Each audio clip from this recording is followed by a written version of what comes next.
Hey, welcome back to Business 163, Personal Finance. This is now video number 2 in our module on savings.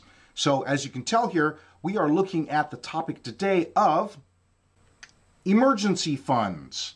We mentioned in our very first video in this module that this should really be your savings priority. If you do not have emergency funds already established, you need to make this your number one savings priority before you prioritize anything else. And that's what we're talking about in this short little video. So let's consider this.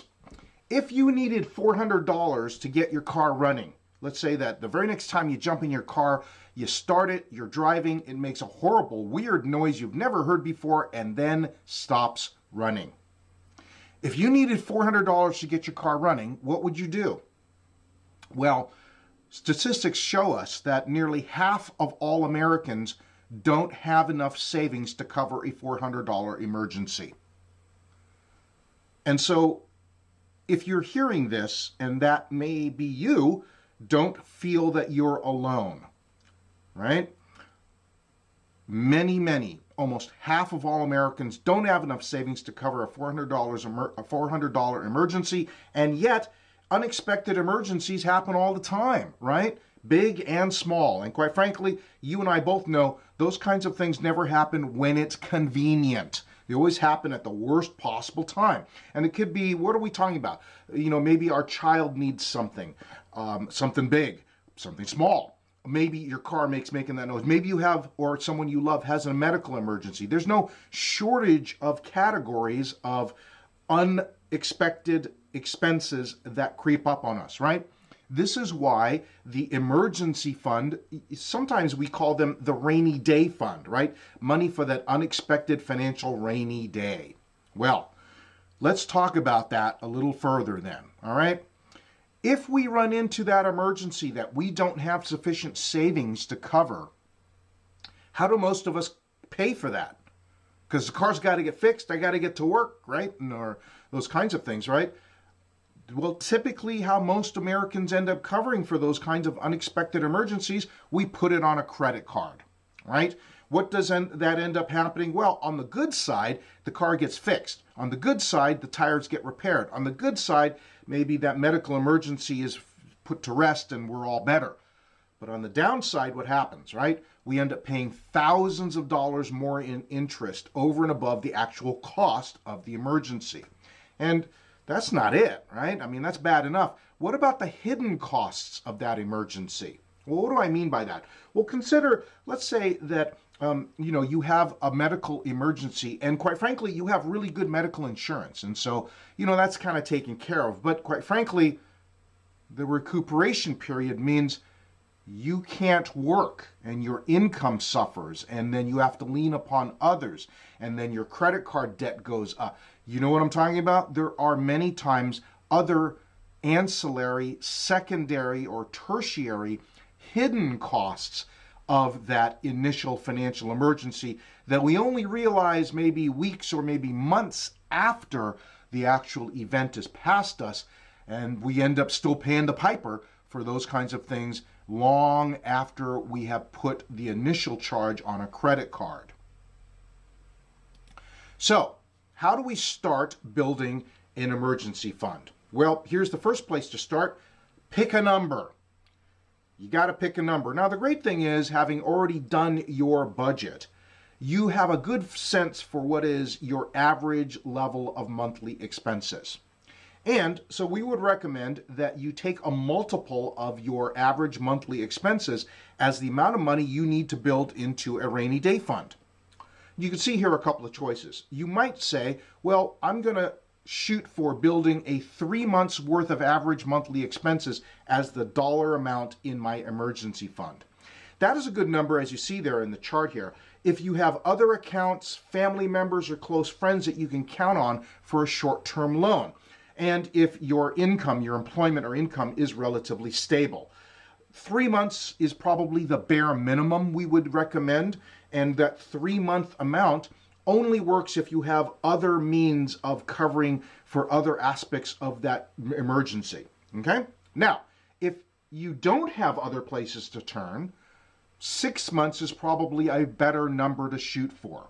6 months worth of average expenses if you don't have other places to turn for a short-term loan, or you have some level of instability in your employment situation and therefore your income forecast. Now, I realize I may be saying the word 6 months worth of expenses and you're taking a deep gulp and saying, man, that's a lot of money to save. I don't know exactly how I'm going to save for that. Don't worry. I'm just asking you first to identify sort of your situation and therefore identify the amount of money as a target you need to build towards. All right. Now, quite frankly, if your income fluctuates a lot, if your job has a fair amount of uncertainty or instability, or if your chosen profession means if I lose my job, it's going to take me many months to land on my feet, well, then quite frankly, 12 months worth of expenses, while that may be a very large amount, you can understand why it's reasonable to tell you, well, maybe 12 months worth of expenses is the number you need to be shooting for, no matter how hard it is to picture yourself saving that amount. All right, so these are not easy things, but they are necessary things to wrap our arms around. So the first place you start in building an emergency fund is pick a target. You got to pick a number where your threshold is based upon your life circumstances. All right, that's the next step. The next step is you got to get organized. You got to create a plan and a practical structure so you can get started building towards this goal. You have to create practical structure to start setting money aside to build your rainy day fund, your emergency fund, all right?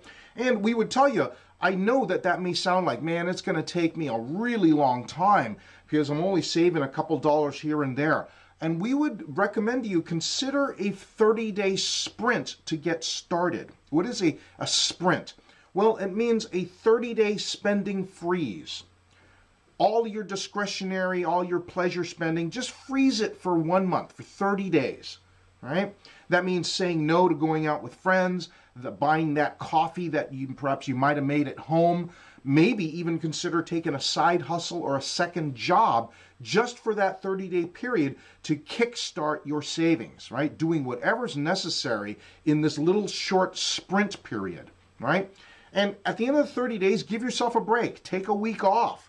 Right? Maybe ask yourself, am I good to do another sprint? Do I need to make it a little shorter? Can I really do this again? Right? But that will help to kickstart you. Now, the great thing about considering doing a 30-day sprint to kickstart your savings, the sprint requires you to plan your spending maybe on a dollar-by-dollar basis. It forces you to live within your means. It forces you to get used to the principle of living on the basis of delayed gratification. And the wonderful thing about that is, well, you see it there in the last bullet point. Those are the same skills needed to build a healthy financial future. They really are. And so we would close this video by telling you, whatever you need to do to make some good headway, some good progress in building that emergency fund, that is a great thing, not only for the sake of your emergency fund, not just for the sake of your short-term financial health, but in building and exercising the muscles that are necessary, so to speak, to build long-term financial health, right? Nobody said this would be easy, but we are here with you telling you we are all struggling with this together, and we can do this together. These tools work over time. Alrighty, I hope that's helpful. In fact, I hope that's actually encouraging as you embark upon this journey of first prioritizing your emergency fund. Alrighty, well, thanks so much for your attention, and we will see you in the next lecture.